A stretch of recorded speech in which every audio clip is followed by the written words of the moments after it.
C'est sur ce terrain de 6000 mètres carrés que devait voir le jour une zone d'activité permettant de reloger les 12 entreprises sinistrées lors de la tempête Alex. Mais le tribunal administratif de Nice a annulé ce permis d'aménagement 2 ans après le début des travaux. Cette zone, elle est réalisée.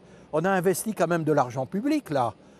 Alors il fallait nous dire avant, vous ne pouvez pas la faire. Or, on fait la zone et après on nous dit, ah ben non, il ne faut pas la... Voilà, vous n'avez pas le droit. Non, je ne suis pas d'accord. C'est un habitant du village qui a saisi le tribunal pour dénoncer le non-respect de la loi montagne.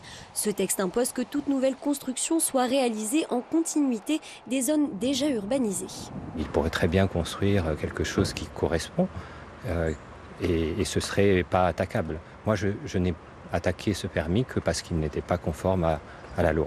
Du côté des artisans sinistrés, c'est la douche froide. La gérante de la scierie du village devait s'implanter dans la zone d'activité. Depuis 5 ans, elle ne réalise que 10% de son ancien chiffre d'affaires, ce qui l'oblige à cumuler 2 emplois. J'ai perdu presque 5 millions d'euros. Voilà. J'ai des enfants, on a une vie. Là, on a les huissiers qui nous courent aux fesses, la banque. Enfin bon, donc c'est une situation qui ne peut plus durer. Ça peut plus durer, ouais. Donc on aimerait que l'État prenne conscience de ça et nous aide, quoi. Des porteurs de projets pouvaient également se greffer sur le terrain. C'est le choix qu'avait fait cette boulangerie en souhaitant y implanter un laboratoire de production.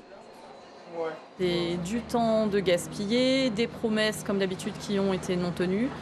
Et j'ai envie de vous dire, heureusement que la solidarité a fonctionné entre les habitants et qu'on n'a pas attendu la réalisation, la mise en œuvre par les pouvoirs publics, parce qu'on voit que 5 ans après, il n'y a toujours rien. Le maire et la métropole ont tous les deux fait appel de la décision.